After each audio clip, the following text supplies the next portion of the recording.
नमस्कार, मैं योगाचार्य राहुल आप सभी के लिए बहुत प्रार्थना करता हूँ।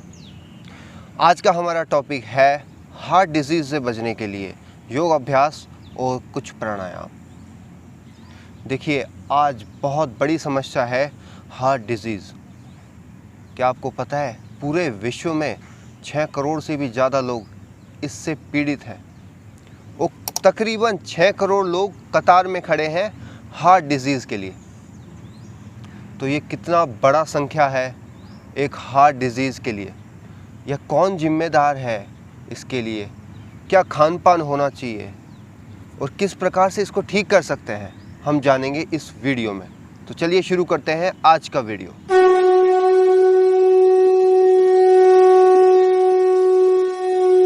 देखिए, सबसे पहले मैं आपको बताऊंगा कि हार्ट अटैक के क्या कारण है, उसके बाद मैं निवारण पे जाऊंगा। तो चलिए कारणों के बारे में हम जान लेते हैं। हार्ट अटैक के कुछ महत्वपूर्ण कारण मैं आपको बता देता हूँ। सबसे बड़ा कारण है जेनेटिक। अगर जेनेटिकली ही अगर हार्ट डिजीज़ है आपके फैमिली में तो हार्ट डिजीज़ होने के चांसेस, हार्ट अटैक होने के चांसेस बढ़ जाते हैं। दूसरा कारण है आपकी खान पान संबंधित गलत आदतें, और ये सबसे बड़ी समस्या है जो हम पे निर्भर करती है। देखिए, जेनेटिकली शायद हम पे निर्भर नहीं करता इतना, लेकिन खान पीन तो हम पे निर्भर करता है ना। हम इसको सुधार सकते हैं। तो खाना पीना ये बहुत बड़ा रीज़न है एक तो। तीसरा है स्ट्रेस, ये भी हम पे ही निर्भर करता है। आज काम का बोझ हो या फिर किसी भी तरीके की समस्या हो, ये हर किसी पे है, लेकिन किस तरीके से उसको हैंडल करना है ये हम पे निर्भर करता है। तो स्ट्रेस फ्री लाइफ यह बहुत ज़रूरी है एक हार्ट डिजीज़ से बचने के लिए। और है कोलेस्ट्रॉल को हमेशा संतुलन में ही रहो। कोलेस्ट्रॉल का बढ़ना हार्ट डिजीज़ का एक मुख्य लक्षण है, हार्ट ब्लॉकेज का एक मुख्य लक्षण है। ब्लॉकेज होने के बाद ही हार्ट अटैक की संभावनाएं बढ़ जाती हैं। और लेस फिजिकल एक्टिविटीज़, जब आदमी खाता रहता है, अनाप शनाप खाता रहता है और कोई फिजिकल एक्टिविटी और योग अभ्यास नहीं करता है, तो हार्ट की अटैक होने के उसके चांसेस बहुत ज़्यादा बढ़ जाते हैं। और अब तो छोटी छोटी उम्र में ही हार्ट अटैक होने लग गए हैं। देखिए, किसी का बाहरी शरीर की बनावट देख के हम यह अंदाज़ा बिल्कुल नहीं लगा सकते हैं कि उसके आंतरिक अर्थात उसके ऑर्गन्स कितने मजबूत और कितने हेल्दी हैं, या उसका मस्तिष्क कितना शांत और स्थिर है। इसके लिए तो हमें योगाभ्यास करना ही होगा।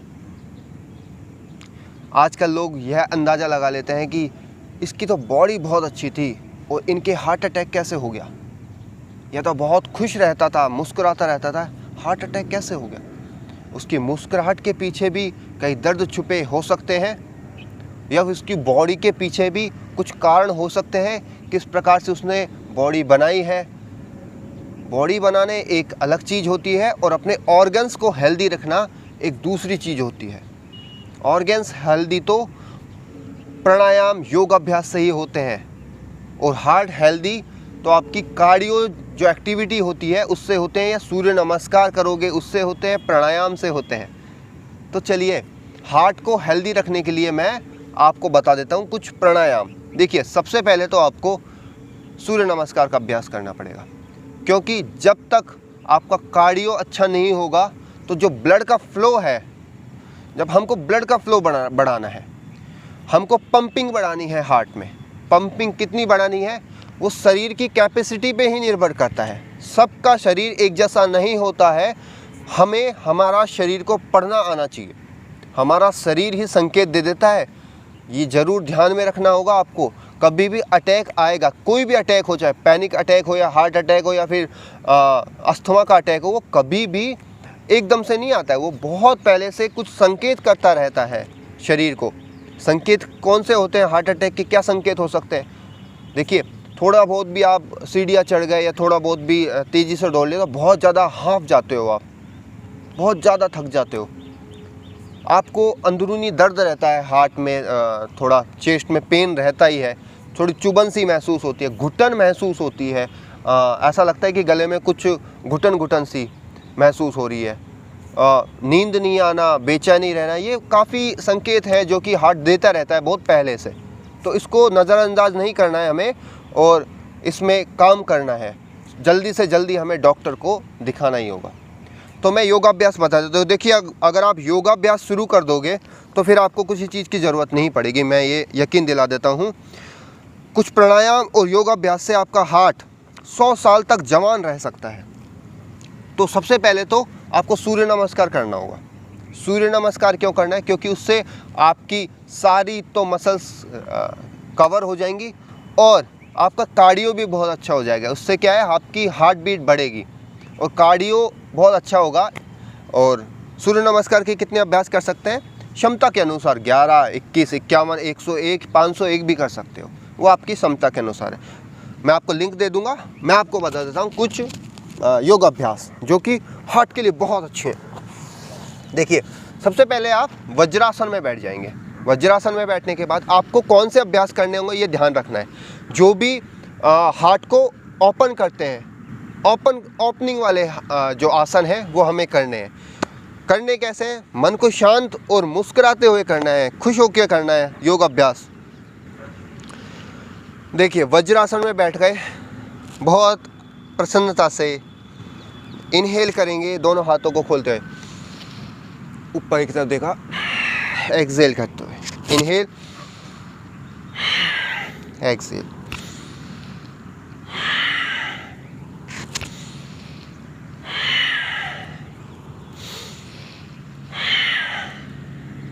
ये करना है, बहुत सिंपल है। ये अभ्यास आपको डेली करना है। ये प्राणायाम का भी एक अंग है, तो ये अभ्यास करना है। दूसरा आपको करना है, वज्रासन में ही रहेंगे हम। वज्रासन में जाने के बाद हमको मत्स्यासन पे जाना है। मैंने आपको पहले भी बता दिया है, मत्स्यासन पे जाना है। मत्स्यासन कैसे करेंगे? इस तरीके से वज्रासन में आने के बाद दोनों हाथों को इस तरीके से लगाएंगे और जो ये वाला हिस्सा है, कमर वाला हिस्सा है, वो ऊपर की तरफ ही रहेगा। देखो, ऊपर की तरफ ही रहेगा और सिर इस प्रकार से लगेगा। ये इस प्रकार से सिर लगेगा। यह है मत्स्यासन। इनहेल और एक्सहेल जारी रहेगा। यहां से इनहेल देन एक्सहेल। ये अभ्यास भी हार्ट के लिए बहुत अच्छा है। मत्स्यासन का अभ्यास आप 3 बार रिपीट करके कर सकते हैं। अब है भुजंगासन। पेट के बल लेट जाएंगे आराम से। पेट के बल लेटने के बाद आपके हाथों को आपके चेस्ट के पास रखेंगे और श्वास को भरते हुए, यहाँ पे श्वास को भरते हुए इस प्रकार से उठ जाएंगे और आकाश की तरफ नजरें रहेंगी। अब इसमें देखिए, जो शोल्डर है वो आगे की तरफ नहीं है। कई लोग आगे की तरफ कर लेते हैं, ये गलत है। हमको पीछे की तरफ निकालना है। चेस्ट है जो ओपन करना है, हार्ट ओपन करना है। मैंने पहले ही बताया था, हार्ट ओपनिंग की जो भी एक्सरसाइज है वो हार्ट के लिए बहुत अच्छी है। ऊपर की तरफ देखेंगे, यहां से इनहेल एक्सहेल जारी रहेगा। ये है भुजंगासन। भुजंगासन का आपको अभ्यास करना है। ये कितनी देर करना है? कम से कम 10 सेकंड होल्ड रखना है और 3 से 4 बार आप रिपीट करके कर सकते हो। आखिरी अभ्यास है उष्टासन। उष्टासन का हम कैसे अभ्यास करेंगे? लेफ्ट वाला हाथ राइट वाले पैर पे लगाया, राइट वाला राइट वाले पे, और इस प्रकार से कमर का जो हिस्सा है उसको आगे की तरफ धकेला और चेहरा पीछे की तरफ। उष्टासन। यहाँ पे इनहेल और एक्सहेल जारी रहेगा।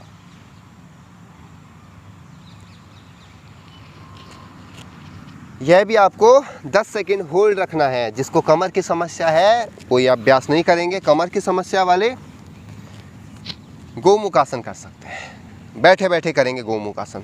देखिए, गोमुखासन क्या है? लेफ्ट वाला पीछे की तरफ जाएगा, राइट वाले से लेफ्ट वाला हाथ पकड़ लेंगे इस प्रकार से। ये है गोमुखासन। इसमें भी हम लंबी और गहरी सांस भरेंगे। ये भी हार्ट ओपनिंग है, इससे भी हार्ट ओपन हो रहा है। किस प्रकार पकड़ेंगे? पीछे की तरफ से बता देता हूँ मैं। देखिए, लेफ्ट गया और राइट को इस तरीके से पकड़ लिया और इसी प्रकार से दूसरे हाथ से भी यह अभ्यास करेंगे। यह है गोमुखासन। तो ये कुछ है हार्ट के लिए अभ्यास। अब है प्राणायाम की बारी। देखिए, हमको इतना तो पता ही है कि हार्ट के लिए सबसे बड़ा जो कारण है वो है मेंटली स्ट्रेस में रहना। आदमी बहुत अच्छा कार्डियो भी कर रहा है, सब कुछ हो रहा है, लेकिन वो मेंटली डिस्टर्ब है तो भी हार्ट पे सीधा उसका प्रभाव पड़ता है। तो फिर घूम फिर के वही बात आ जाती है कि योगा तो फिर आपको करना ही पड़ेगा, क्योंकि योगा में आपका सूर्य नमस्कार से आपका हार्ट भी पंप हो गया, पूरा शरीर भी फ्लेक्सिबल हो गया, ठीक है। और योगा में ही फिर आपका मेडिटेशन आ गया। अब मेडिटेशन तो ज़रूरी है ही, बिल्कुल हर चीज़ में ज़रूरी है मेडिटेशन। अब मेडिटेशन के लिए सबसे पहले तो सुखासन में बैठ जाएंगे, अगर हो सके तो ऐसे नेचर में हो जाए तो फिर उसकी तो बात ही अलग है। तो नेचर से जितना ज़्यादा आप जुड़ोगे तो मेंटली आप बहुत अच्छे रहोगे, क्योंकि यही तो लोग हैं, यही तो नेचर है जो कि हमें खुशी प्रदान करता है, अच्छा महसूस कराता है। क्योंकि हम थोड़ा दुनिया से अलग होके और यहाँ पे बैठते हैं और चिड़ियाओं की आवाज़, मोर बोलते हैं और यहाँ पे ताज़ी हवा आती है। तो जब भी आपको समय मिले तो नेचर के पास आपको ज़रूर जाना है और यहाँ पे डीप ब्रीदिंग का अभ्यास करना है, थोड़ी देर तसल्ली से बैठना है, मुस्कुराते हुए अच्छे पलों को सोचना है और भगवान का शुक्रिया अदा करना है कि हमें इतना अच्छा मुस्कुराता हुआ जीवन दिया है। तो चलिए, योग अभ्यास में मेडिटेशन में कौन सा अभ्यास करना है हमें? ज्ञान मुद्रा लगाई। आप या तो शांति से बैठ सकते हो, कोई बात नहीं, आपको जो भी साउंड पसंद है, या तो बांसुरी का साउंड हो सकता है, वो शंख का भी साउंड हो सकता है, कोई बहुत सारे साउंड आजकल बन गए हैं जो कि मेडिटेशन के लिए बहुत अच्छे साउंड है। ईशा योग फाउंडेशन ने भी बनाए हैं और सदगुरु ने बहुत सारे साउंड्स दिए हैं ऐसे, जो कि सीधा माइंड पे वो कार्य करते हैं, माइंड की मांसपेशियों को भी बहुत उत्तेजित कर देते हैं, खोल देते हैं। ये बहुत अच्छे साउंड है जो रिलैक्स करने के लिए बहुत प्यारे हैं, आप उनका यूज़ ले सकते हैं, या फिर आप बहुत आराम से प्यार से बैठ सकते हैं। क्योंकि आप अगर इस नेचर में होंगे ना तो आपको कोई साउंड की भी ज़रूरत नहीं हो, क्योंकि नेचर का साउंड सबसे बड़ा साउंड होता है। क्योंकि नेचर के साउंड को ही फ़िल्टर करके आपको परोसा जाता है यूट्यूब पे या फिर जो भी म्यूज़िक के जो भी ऐप्स होते हैं उन पे। चलिए, तो ये तो मैंने बता दिया आपको। एक तो आपकी जो विचार है उनसे मुक्त रहना है, विचारों को थोड़ा सा शांत रखना है, पूरी तरीके से शांत तो नहीं रख सकते हैं, लेकिन जितना भी हो शांत रखना है और बस इस नेचर को सुनना है, या फिर जो म्यूज़िक आप सुन रहे हो उस पे ध्यान देना है और आती और जाती श्वासों पे पूरा ध्यान। इनहेल, आती श्वास और जाती श्वास, इस पे पूरी तरीके से सजग रह के और ध्यान देना है। ध्यान बहुत ज़्यादा ज़रूरी है, बहुत ज़्यादा ज़रूरी है, मैं आज बता देता हूँ आपको। तो ध्यान लगाने की प्रैक्टिस आज से ही शुरू कर दो अगर आप ध्यान नहीं देते हो तो, क्योंकि ध्यान ही तो सब कुछ है, ध्यान के बिना तो कुछ भी नहीं है। तो ये हो गया मेडिटेशन का पार्ट। आप इसमें ओम उच्चारण भी शामिल कर सकते हो। इनहेल एंड ओ,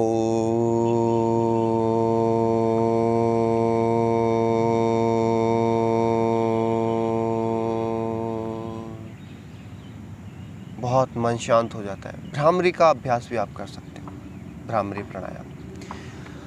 अब चलते हैं खाने पीने पे। देखिए, खाने पीने में आपको सात्विक खाना ही खाना चाहिए। वैसे तो खाना ही सात्विक चाहिए और हार्ट के लिए तो स्पेशल है कि सात्विक खाना। सात्विक खाना कौन सा होता है? जो जिंदा खाना है। जिंदा खाना कौन सा होता है? जैसे कि फल है, सब्जी है, ये सब जिंदा खाना है। आपने देखा होगा जब ये आते हैं, आप अगर जैसे कोई सब्जी है, मान लो सब्जी को आप पानी देते रहो तो वो ताज़ा रहती है ना, तो वो जिंदा फल है। आप उसको उगा भी दो तो फिर से भी उग जाती है। ये जैसे ये मैं घास तोड़ लेता हूँ, ये सारी जिंदा है। इसको बोलते हैं सात्विक फूड, सात्विक फल या सात्विक सब्जियाँ। तो ये जिंदा फल है। मृत फल नहीं खाने चाहिए, जैसे कि डिब्बाबंद है, पिज्ज़ा है, पेस्ट्री है, ये सारे मरे हुए फल है। आयुर्वेद साइंस बोल देता है कि इनको बिल्कुल हमारा शरीर अच्छा नहीं लगता, हमारे शरीर को ये खाना अच्छा, केवल जीभ को ये शोभा देता है। जीभ ही बोलती है कि हमको चाहिए ये, लेकिन जब पेट के अंदर जाता है तो बहुत परेशान होती है, हमारी जो पचाने की जो शक्ति है बहुत परेशान होती है इनको पचाने में। तो हो सके तो सात्विकता पे ही आ जाइए और नेचर से जो भी उत्पन्न हुए फल है, फ्रूट्स है, उनको खाना शुरू कर दीजिए, ताकि हेल्दी भी रहोगे और स्वस्थ भी रहोगे और बहुत अच्छा आपका इम्यून सिस्टम भी बहुत ज़बरदस्त रहेगा। और बात होती है सबसे बड़ा स्मोकिंग और अल्कोहल भी हार्ट के लिए बहुत ख़तरनाक है। और जिनका पेट निकला है तो वो समझ लो वो कतार में है, 6 करोड़ लोगों की कतार में वो भी शामिल है जिनका पेट है, क्योंकि ये संकेत होता है हार्ट डिजीज़ का। तो पेट को कम करने के लिए सूर्य नमस्कार का अभ्यास करना है, जो मैंने अभ्यास बताए थे उनका अभ्यास भी आपको करना है। तो पेट को कम कर दीजिए, मेडिटेशन कीजिए ताकि मन शांत हो, और योगाभ्यास करोगे और सात्विक खाना खाओगे, 100 साल तक आपका हार्ट दुरुस्त रहेगा। तो ये था आज हार्ट के लिए कि आप हार्ट अटैक से कैसे बच सकते हो। अगले वीडियो में मिलूँगा, तब तक के लिए मुस्कुराते रहिए और देखते रहिए योगाचार्य राहुल चैनल। तब तक के लिए नमस्कार, जय हिंद।